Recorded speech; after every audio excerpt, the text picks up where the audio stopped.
Mayur, are you ready? Yes. Okay, so we are transitioning now. One moment. Go. नमस्कार, सभी का स्वागत है।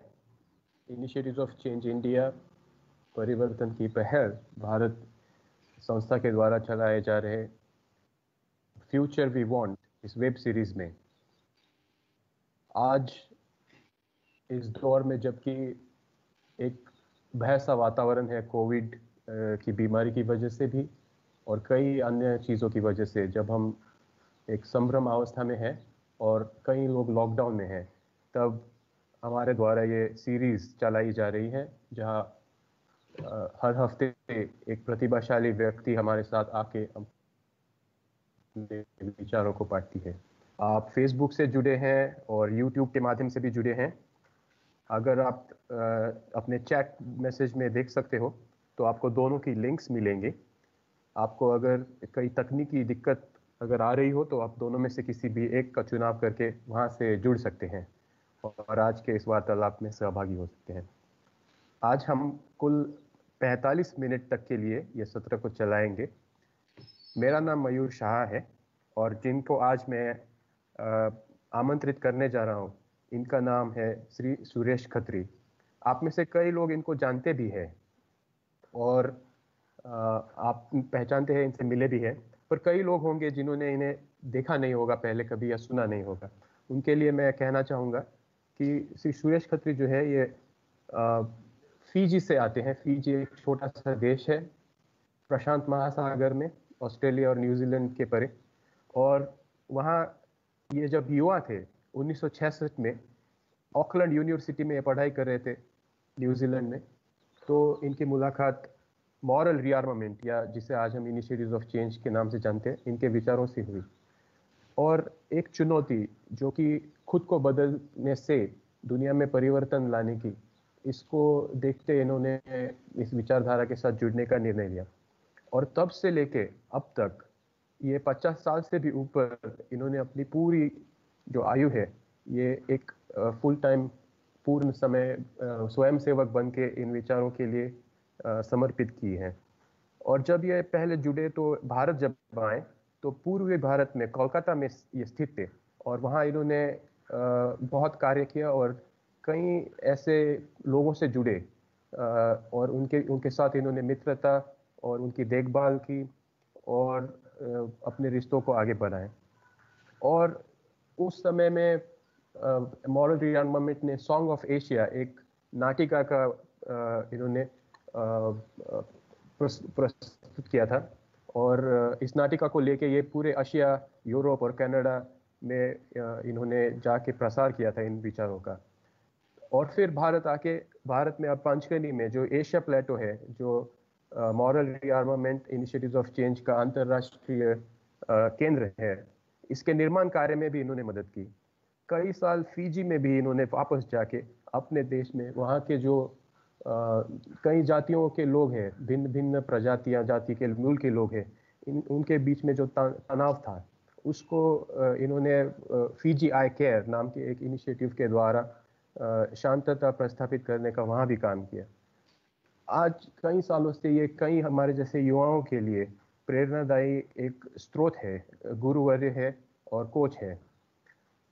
इन्होंने किताब लिखी है बियॉन्ड वॉल्स, जिसके अंदर दुनिया के कई ऐसे लोग हैं जिन्होंने खुद में परिवर्तन लाके अपने आजू बाजू में, समाज में और दुनिया में परिवर्तन लाने की पहल की। उनकी कहानियां इन्होंने अपने इस किताब में प्रस्तुत की है, जिसको अभी हिंदी में भी किया जा रहा है।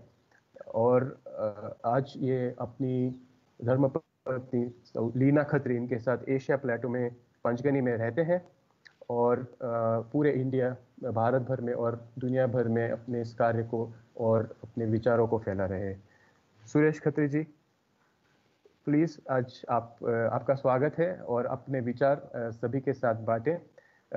एक क्षण मैं लूंगा इसके पहले कि सुरेश खत्री अपनी बात को शुरू करें, सबको यह कहने के लिए कि जब श्री सुरेश बात कर रहे होंगे तो आप कृपया या तो एक पेन और डायरी के साथ या अपने डिवाइस में टेक्स्ट जो होगा आपका नोटपैड होगा, उसमें कुछ विचारों को लिखित अगर करना है आपको, तो उसके लिए आप तैयार रहें, और बाद में आपको इनसे कुछ प्रश्न पूछने का भी मौका मिलेगा। धन्यवाद। श्री सुरेश खत्री। नमस्कार। और फिजी में हम हिंदी लोग जो है वहां बोलते हैं कैसे, और वहां के मूलवासी बोलते हैं बोला। आपने सुना होगा नाम बड़े और दर्शन छोटे। तो मयूर ने मेरे बारे में नाम बड़ा कर दिया है, अब आपको जांचना है कि दर्शन कितने छोटे हैं या खोटे हैं। आज बहुत जगह चर्चा हो रही है कि इस कोविड के आने से दुनिया का क्या सचमुच बदलेगी। आपको क्या लगता है? क्या कुछ नया समाज बनेगा इसके झटके से? अगर नहीं तो परिवर्तन के लिए क्या चाहिए? हमने इसके साथ साथ इस दुखद आपत्ति के साथ साथ इस प्रकोप के साथ हमने देखा है कि करुणा का एक महासागर भी बह निकला है। सरकार ने जो नहीं किया वो आम जनता ने करके दिखाया है, खास करके उन श्रमिकों के लिए जो पैदल हजारों सैकड़ों मील अपने घर वापस लौट रहे थे। तो वो करुणा ने मानवता के इतिहास में एक नया अध्याय शुरू किया है, और ये सब परिवर्तन की ओर ही है। पर क्या जो हमारी पुरानी आदतें हैं, क्या वो इनको नकार देगी? ये आगे चल के ही पता चलेगा। पर ये भी सोचने लायक है कि अगर मैं वही रहा जो मैं था, और तो मेरा नसीब वही नहीं होगा, मेरी दुनिया मेरा समाज वही नहीं रहेगा अगर मैं वही रहा। तो हमें नयापन लाने के लिए क्या करना होगा, हम कैसे लाए? तो शायद हमें बहुत से सवाल पूछने होंगे अपने को। क्या हमारा भविष्य हमारे अतीत के सोचने की पटरियों पर ही चलेगा? क्या हम में एक तरफा सोचने का ढंग ही रहेगा, पुराने घिसे पिटे विचार ही चलते रहेंगे?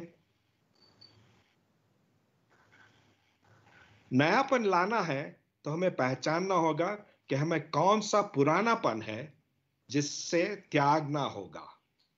नहीं तो नया शायद कुछ नहीं होगा, हम पुराना ही दोहराते रहेंगे। पुराने पर से पर्दा हटा दो और भविष्य की रोशनी में नयापन पाने के द्वार खुल सकते हैं। तो हमारे जीवन में हमारी सोच में क्या पुराना है जो त्याग देना चाहिए, इसके बारे में शायद हमें सोचना होगा।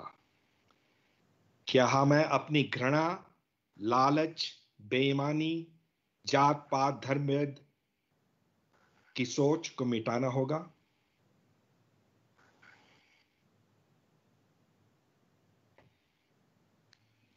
अच्छा, इसके साथ साथ एक और महामारी सदियों से चली आ रही है। क्या आपने सोचा है स्वार्थ की महामारी दुनिया में विश्वव्यापी है, और उसका वैक्सीन कहां है? और उस स्वार्थ के लेकर के आज दुनिया की जो दशा है, जो बुरी बातें हैं दुनिया में, वो शायद उससे ही उपजती हैं। और उसके विपरीत हमें दूसरा देखने को मिलता है, जिन जिन समाजों ने निस्वार्थ पहल की है वहां बेशुमार उन्नति हुई है। स्कैंडिनेविया के देशों को लीजिए, वहां यह हो चुका है। निस्वार्थ सेवा से नया समाज का निर्माण और विकास हुआ है। तो यहां भी हो सकता है। तो कुंजी शायद नएपन के लिए निस्वार्थता में जुड़ी है। स्वार्थ की महामारी को कोई एक वैक्सीन नहीं आया, का कोई एक वैक्सीन नहीं आया है। कई प्रयास हुए हैं किए जा रहे हैं। अब तक बहुत बड़ी हद तक कामयाब वैक्सीन रहा है IFC, परिवर्तन की पहल। मैं नया तो मेरा भविष्य नया। हम सभी में, हर एक में अच्छी खबर छिपी हुई है, बंद पड़ी है, उसको खोलना होगा। तो परिवर्तन की पहल का क्या सुझाव है? यही कि प्रेरणा पाना और परिवर्तन लाना विवेक शुद्धिकरण से। करेंगे हम जो प्रायश्चित, तो नया समाज है निश्चित। जब भी हम प्रायश्चित के कोई परिवर्तन करते हैं, तो हम हमेशा के लिए उतना बदल जाते हैं और हमारी सोच फिर से पुरानी नहीं हो सकती है, पर हमेशा के लिए उतना नयापन आ जाता है। भविष्य को मुक्त करने के लिए अतीत का आत्म अवलोकन करके हर दिखी बात का प्रायश्चित करें। नई अंदरूनी शक्ति को मुक्ति मिलेगी। अंदर झांकने से हम परिवर्तन के द्वार में पहला प्रवेश करते हैं। तो इनिशिएटिव्स ऑफ चेंज या परिवर्तन की पहल बहुत सरल विचारधारा है। अपने से ये परिवर्तन की शुरुआत करो, प्रायश्चित करके। रोज नोटबुक पेन लेकर अंतर आत्मा को सुनने का वक्त दो, कम से कम 20 मिनट, और फिर उन विचारों पर अमल करके समाज में परिवर्तन लाने की प्रतिबद्धता स्वीकार करो। और कहा जाता है कि बगैर प्रेरणा की टांकी भरे जीवन की गाड़ी सुबह घर से निकालिएगा मत।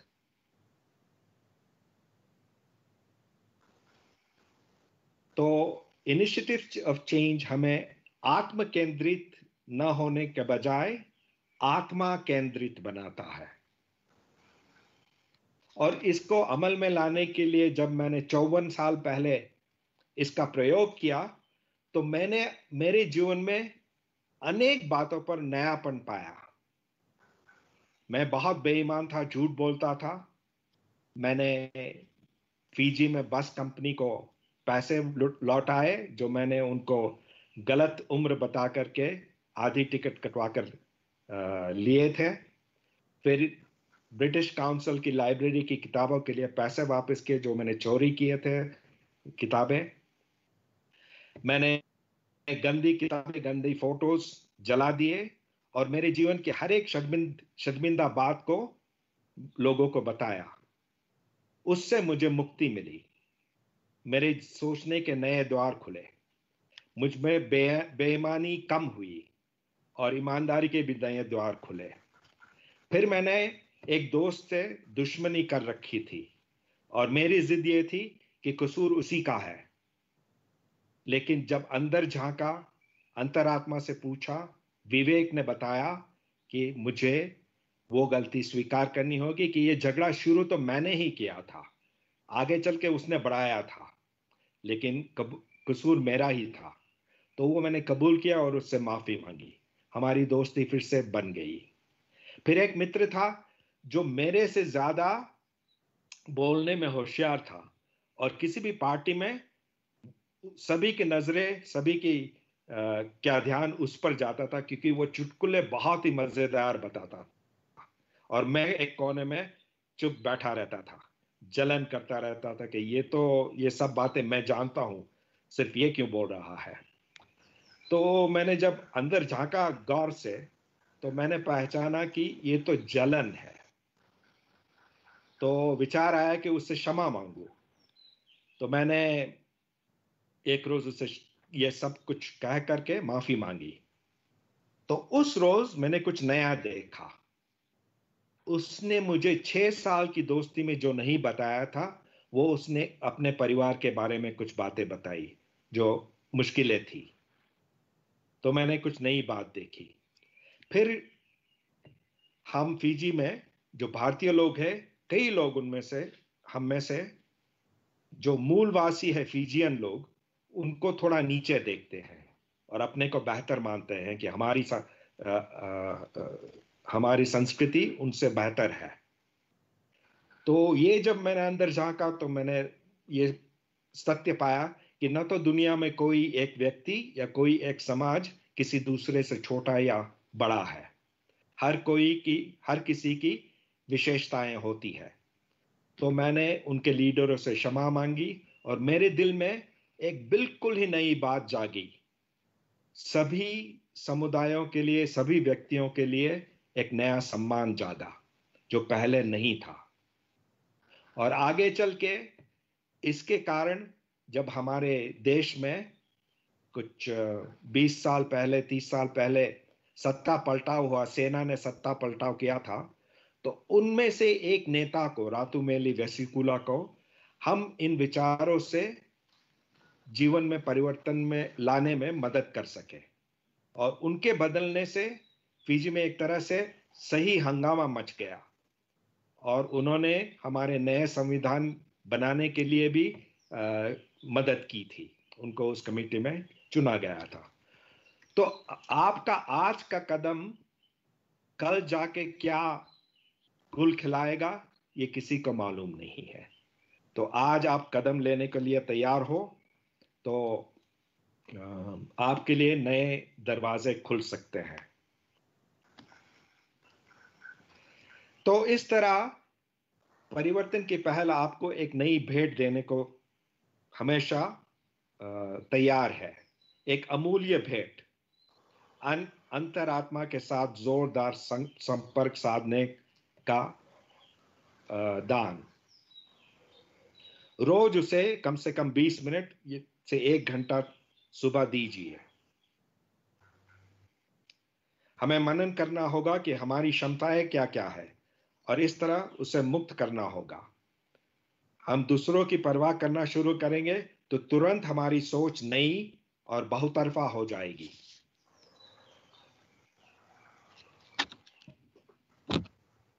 मेरे ख्याल से मैंने आप लोगों को काफी उकसाया है। तो अब मैं शांत होता हूं।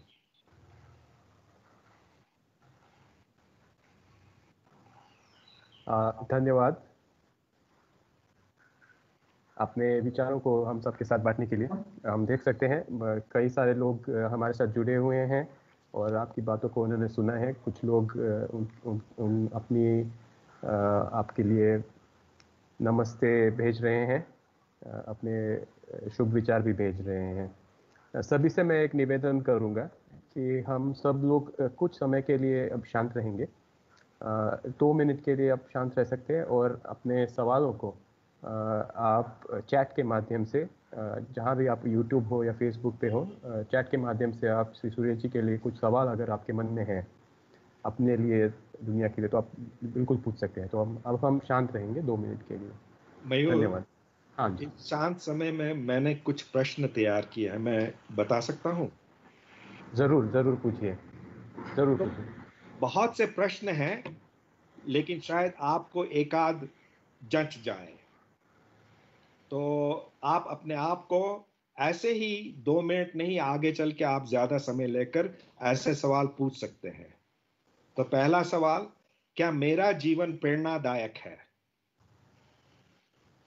मैं कैसे प्रेरणादायी बन सकता हूं या बन सकती हूं? मेरे जीवन काल में मेरे नाम क्या विशेष लिखा हुआ है? विधि ने क्या निर्धारित किया है मेरे लिए? क्या मैं वो कर रहा हूं या नहीं? क्या मेरी अपनी जीवन योजना एक सीमित सुरक्षित जीवन जीने की ही योजना है?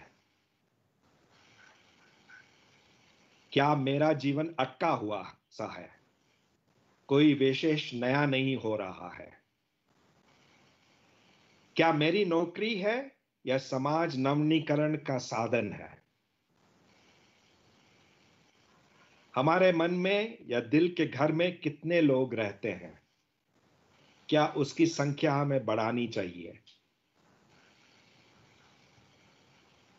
कोई प्रश्न या मुद्दा है जिससे मैं किनारा कर रहा हूं?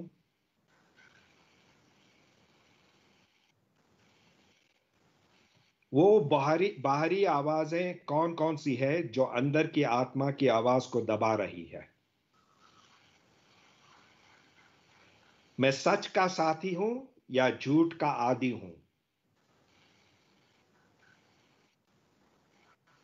क्या आज फिर से मैं मामूली ही रहने के लिए बिस्तर से उठा हूं सुबह? मुझ में क्या है जिससे मैं खुश नहीं हूं? क्या जीवन में मैंने छोटे रहना ही स्वीकार कर लिया है?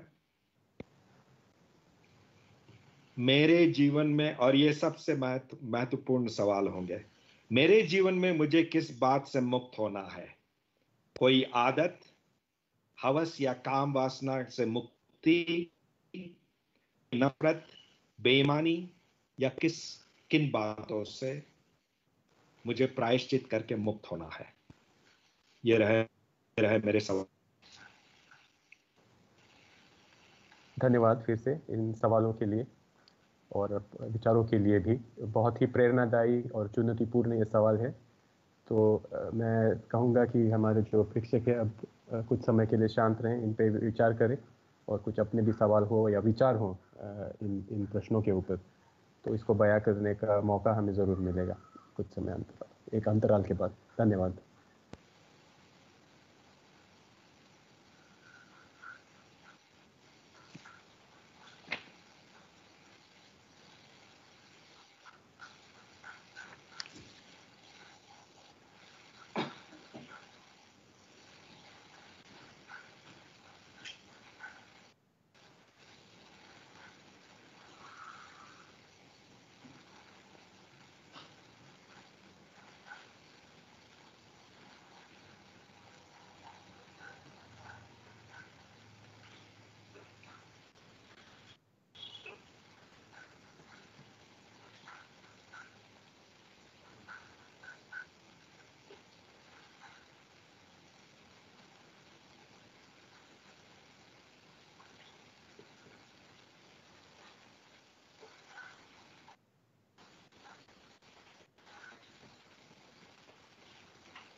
ओके, धन्यवाद सभी का।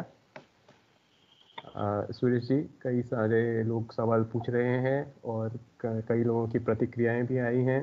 कई लोग मध्य प्रदेश से जुड़े हैं और आशा असती है जो कह रही हैं आपको भोपाल में देखा था, आप व्यक्तित्व से बहुत अधिक प्रेरणा मिली है, बहुत दिनों बाद आपको सुना, बहुत अच्छा लगा।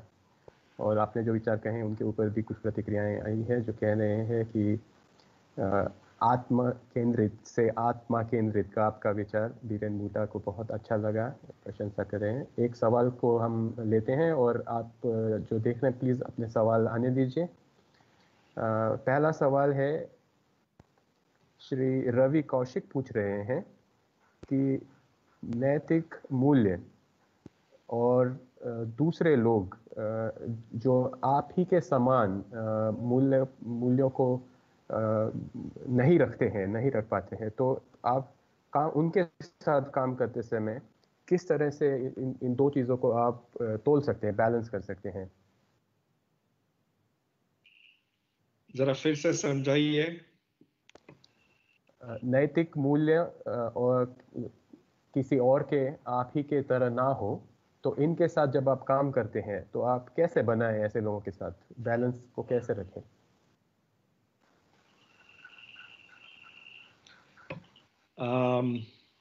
मेरे अनुभव में तो संतुलन सुबह शुरू होता है। जीवन में संतुलन सुबह शुरू होता है। जिस रोज हम पर्याप्त समय लेकर अंतरात्मा को समय देंगे, हमें उस दिन के लिए आदेश देने का, तो वह संतुलन दिन में हमारे हर संपर्क में आ सकता है। और हम कहते हैं ये परोपकारिक प्रेरणा टांकी को भरना बहुत आवश्यक है। रोज सुबह खाली टांकी पर गाड़ी न चलाएं जीवन की। ओके, धन्यवाद। सुष्मिता भट्टाराय पूछ रही हैं स्वार्थ यानी ग्रीड, व्हाट इज ग्रीड, वो पूछ रही हैं। Do demanding something in life means greed? क्या किस चीज़ों की अपेक्षा करना, क्या इसका मतलब स्वार्थ हो सकता है? इसमें इस सवाल का जवाब आपको अंदर से ही मिल सकता है, लेकिन कुछ कुछ बातें तो स्पष्ट है जो स्वार्थी होती है। सिर्फ हम अपना ही सोचें और दूसरे का बिल्कुल ना ध्यान दें, और उन बातों से, जिन बातों को हमें हमारे करने से दूसरों को नुकसान पहुंचता हो, तो वो तो बिल्कुल शायद कोई भी समाज सही नहीं मानेगा। लेकिन इन स्वार्थ की बारीकियों का अगर सचमुच पहचानना है तो शांत में अपने विवेक से पूछिए, और आपका विवेक ही आपके अंदर बताएगा कहां वो रेखा है जहां स्वार्थ नुकसान में परिवर्तित हो जाता है। धन्यवाद।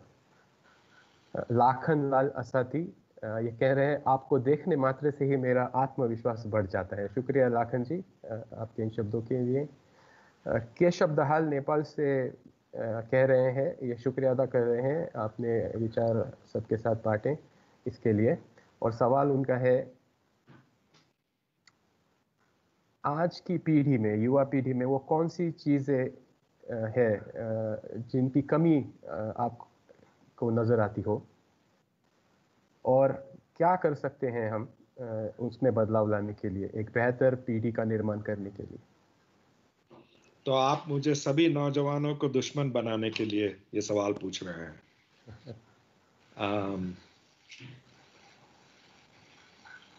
अगर कोई बात मुझे दिखती है तो वो कि अनुभव से आशा पाना, अगर वो हर युवा में आए तो दुनिया बहुत जल्द बदल सकती है। तो हमें अपना परिवर्तन का अनुभव मिले तो हमें आशा जागेगी कि अगर हम बदल सकते हैं तो कोई भी बदल सकता है, दुनिया बदल सकते हैं हम। तो वो अनुभव पहला लोगों को पाना होगा, नेपाली हो या भारतीय हो, जो भी हो। धन्यवाद।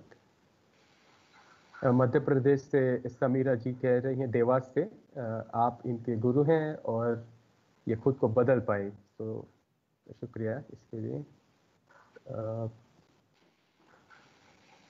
हिमांशु भारत और राधा, एक सवाल दोनों का है। मैं खुद को बदल लूं तो उससे दुनिया को कैसे बदल सकती है? मेरे अकेले एक इंसान बदलने से क्या दुनिया बदल सकती है? श्री दल्ला कहते हैं, छोटा हो तो क्या हुआ, आप एक मच्छर के साथ किसी कमरे में सोने की कोशिश करिएगा।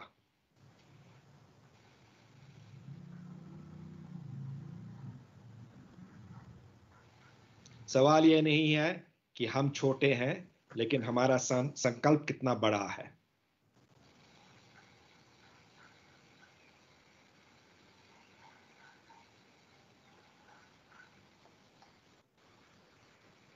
मैं एक सवाल मैं भी पूछना चाहता हूं आपसे।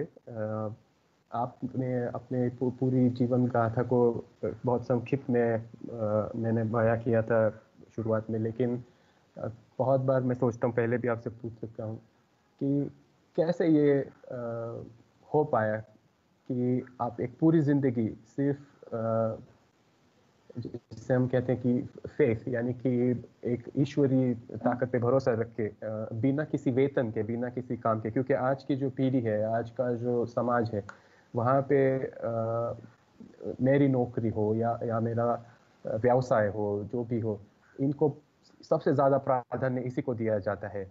और कैसे ये हो पाया, और क्या वो कैसी प्रेरणा आप अपने पाई और दे सकते हैं सभी को जो इस पथ पर चलना चाहते हो? इसमें मेरी कोई विशेषता नहीं है, ये तो ऊपर वाले की कृपा है कि हमारी अब तक हर एक जरूरत इन 54 सालों में पूरी की गई है। बहुत बड़ी मात्रा में नहीं, लेकिन पर्याप्त मात्रा में। तो जो हमें प्राप्त है वो पर्याप्त है।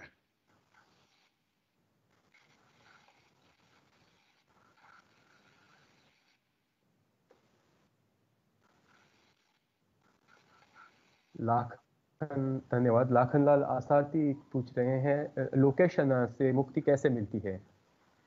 किससे? लोकेशना।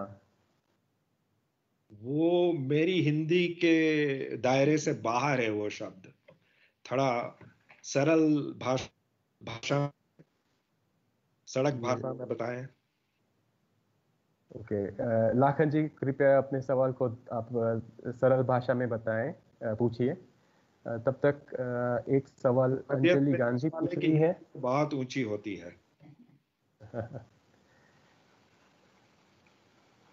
हाँ, तब तक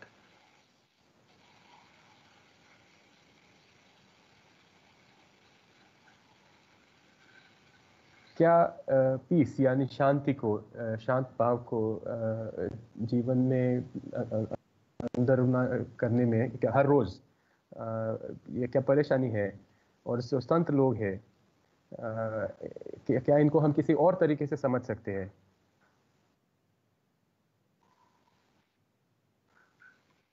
ये शायद मेरी पहुंच के बाहर है इस प्रश्न का उत्तर देना। मैं रोज के रूटीन में शांत समय लेना मुश्किल है। क्या शांत समय किसी और तरीके से लिया जा सकता है? माफ करिए, मैं ट्रांसलेशन पढ़ रहा था, तो रोज के रूटीन में शांत समय लेना मुश्किल है, क्या शांत समय किसी और तरीके से लिया जा सकता है? और तरीके तो मुझे मालूम नहीं है।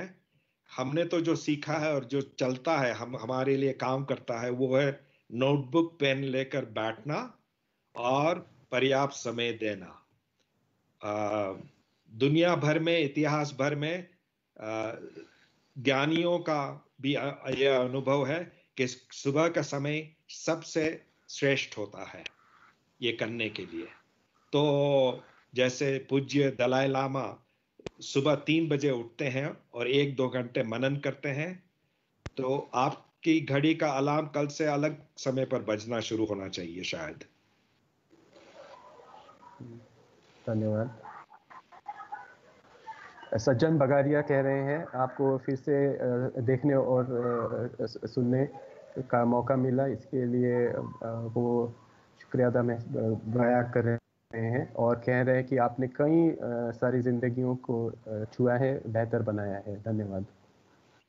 ये सज्जन बगड़िया हमारे अच्छे मित्र है, और हम कलकत्ता 4 वर्ष रहे थे, तो लगभग उन्होंने हमको दत्तक ले लिया था और हमारी हर एक जरूरत को पूरी करने में हर बार चेष्टा की। और उनके बदौलत हम ईस्टर्न इंडिया के कारखानों में स्टील, बिजली और कोयले खानों में बहुत बहुत सा काम कर सके हैं। धन्यवाद। राजेंद्र असती पूछ रहे हैं, क्या ईश्वर और आत्मा एक दूसरे के पर्याय है? ये भी हमारा लिमिट के बाहर आता है, क्योंकि मैं कोई साधु संत नहीं हूं। हम तो सिर्फ यही जानते हैं कि आईएफसी सिखाता है आचरण, प्रवचन नहीं। धन्यवाद।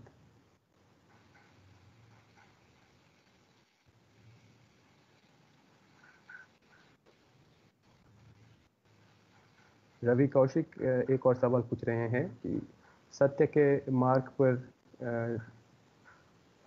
चलते चलते हम औरों से दूर नहीं भाग सकते हैं।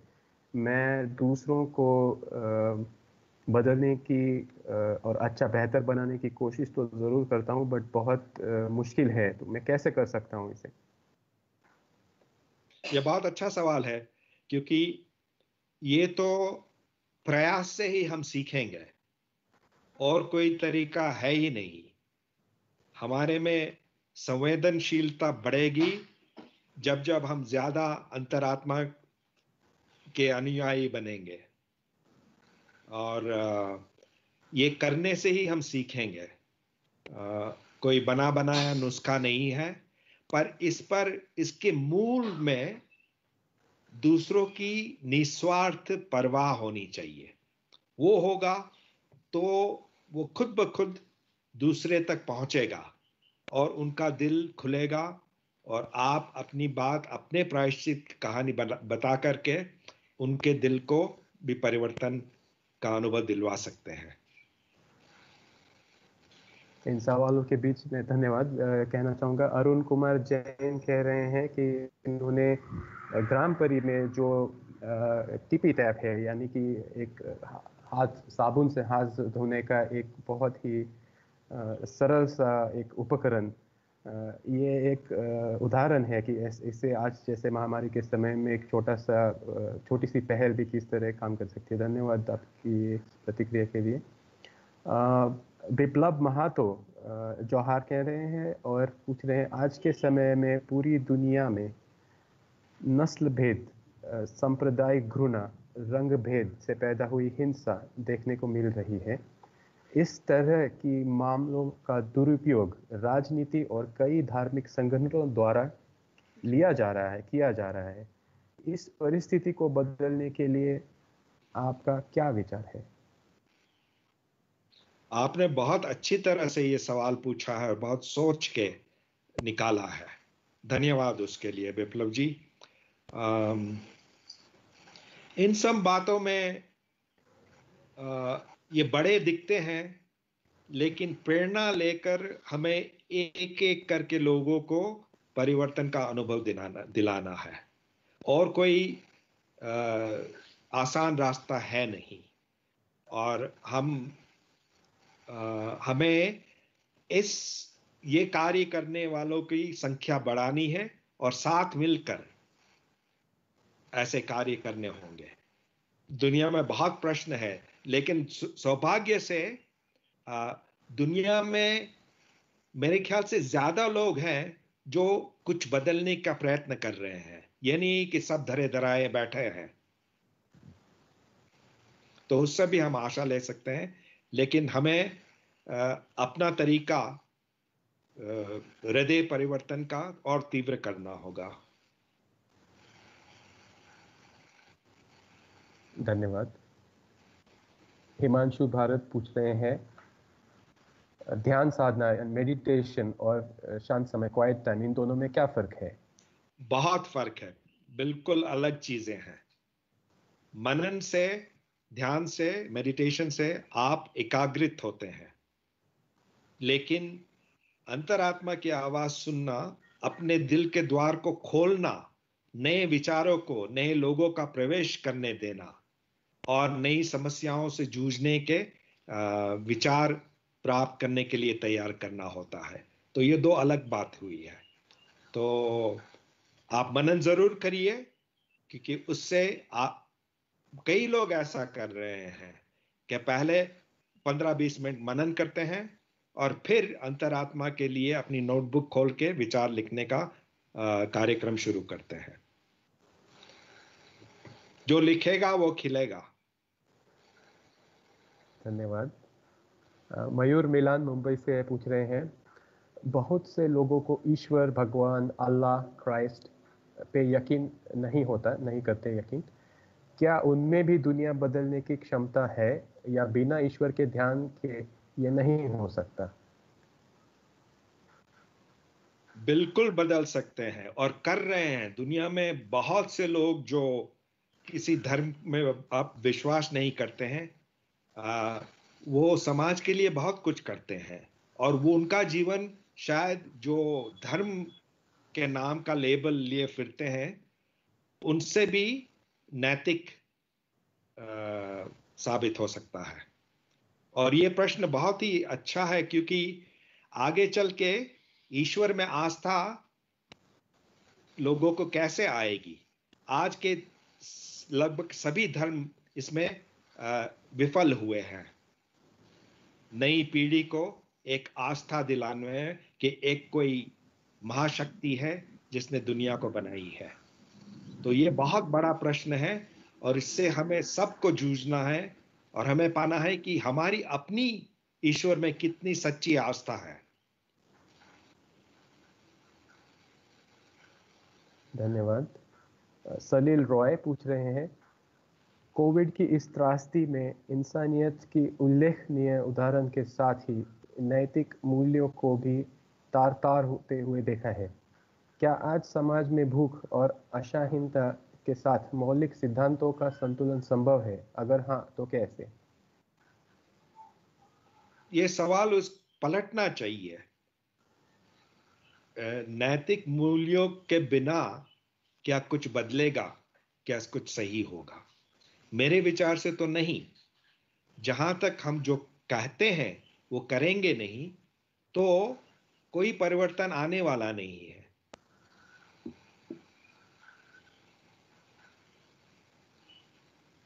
धन्यवाद। सिद्धार्थ सिंह का सवाल है, भविष्य में नए द्वार खोलने के लिए एक टीम का गठन करना कितना महत्वपूर्ण है?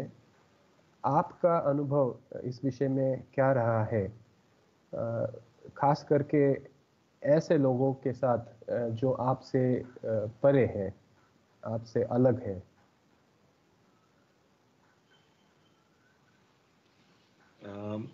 अनुभव बहुत ही फलदायी रहा है। हमने पिछले 20 वर्षों में खास करके मैं और मेरी पत्नी लीना ने ये कोशिश की है, जो भी हमने जीवन में थोड़ा कुछ परिवर्तन के बारे में सीखा है, परिवर्तन लाने के बारे में सीखा है, वो अगली पीढ़ी तक पहुंचाने का हम पूर्ण समय देने का निर्णय लिया था हमने। और वो इस बात से प्रमाणित होता है कि पिछले 8 वर्षों में मैं 50 से ज्यादा नौजवानों को गिन सकता हूं, नाम बता सकता हूं, जिनके जीवन में ये प्रतिबद्धता आई है कि वो परिवर्तन दुनिया में लाएंगे। धन्यवाद। और सभी का धन्यवाद। कई सारे प्रश्न और भी है, बट समय थोड़ा कम है, लेकिन आखिरी 2 या 3 सवाल हम फिर भी ले सकते हैं। लाखन असती एक और दूसरा सवाल पूछ रहे हैं, मध्य प्रदेश में काफ़ी समय से राज्य आनंद संस्थान के लिए अल्पविराम कार्यक्रम में सहभागी हूँ, पर हम इस कार्यक्रम से राजनेताओं को नहीं जोड़ पा रहे हैं। राजनेता कब अल्पविराम लेंगे? मुझे कई बार लगता है कि देश तो राजनेता ही चला रहे हैं।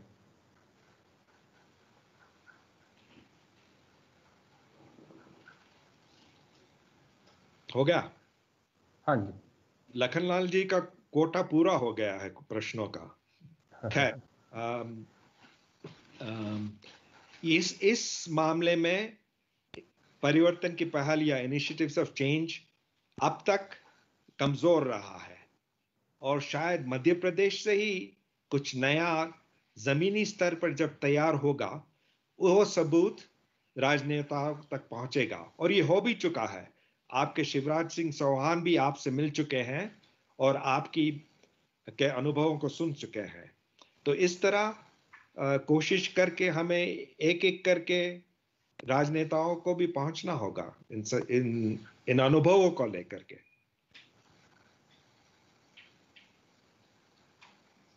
धन्यवाद। और एक आखिरी सवाल प्रिया शर्मा का हम लेंगे। अंकल सुरेश, आपको पता है कि आप इनके लिए हमेशा पिता तुल्य रहे हैं। बहुत धन्यवाद आज के इस सेशन के लिए। सवाल इनका ये है, वो क्या चीज़ है या थी जो आपको इस पथ पर इतने सालों तक डटे रहने की प्रेरणा देती रही और आत्मसंतोष का बोध भी आपको करवाती रही? बहुत सरल जवाब है, मैं ऐसे लोगों से मिला जिनकी कथनी और करनी में कोई फर्क नहीं था, जो उनके धर्म के नैतिक सिद्धांत कहते थे वो उनको अपना रहे थे, और ये मैंने जीवन में पहली बार देखा। तो मैंने ये समझ लिया कि अगर ये संभव है तो दुनिया में परिवर्तन लाना संभव होगा। धन्यवाद, बहुत बहुत आभार सभी का जुड़ने के लिए हमसे और अपने विचार और सवालों के लिए भी। बहुत ही कम समय में कई विचारों का आदान प्रदान यहाँ हुआ है। इस सत्र का रिकॉर्डिंग इसी फेसबुक पेज और यूट्यूब चैनल पे आपको उपलब्ध रहेगा, आप दोबारा से इसे देख सकते हैं। और आप कृपया इस फेसबुक पेज को लाइक करें, फॉलो करें, वैसे ही यूट्यूब चैनल को भी आप सब्सक्राइब और फॉलो करें। और हर हफ्ते एक प्रतिभाशाली व्यक्ति के साथ आपका वार्तालाप हो पाएगा इस जरिए। अपने मित्रों तक और जितने ज़्यादा से ज़्यादा लोगों तक आप इन चैनल्स को पहुंचा पाएँ, आप कृपया करिए। और इनिशिएटिव्स ऑफ चेंज, ये जो संस्था है, ये अपना पूरा जो कार्य है वो वॉलंटरी आधारों पे मूलाधार से करती है। तो कृपया आप जो भी योगदान अपनी तरफ से देना चाहते हैं, छोटा या बड़ा, वो भी दीजिए। आपको चैट में एक लिंक मिलेगा जिसके ज़रिए आप डोनेशन कर सकते हैं। कुछ सवाल छूट गए होंगे क्योंकि एक तो समय की पाबंदी है और कई सारे सवालों के बीच अगर कहीं छूट गया हो सवाल तो क्षमा चाहता हूँ। लेकिन आप अपने सवाल फिर भी पूछ सकते हैं, चैट में डाल सकते हैं। हम कोशिश करेंगे कि आप तक उनके जवाब अगर हो सके तो टेक्स्ट के माध्यम से हम पहुंचाएंगे। सभी का शुक्रिया, बहुत बहुत धन्यवाद। Thank you very much. Thank you, नमस्कार। नमस्कार, थैंक यू।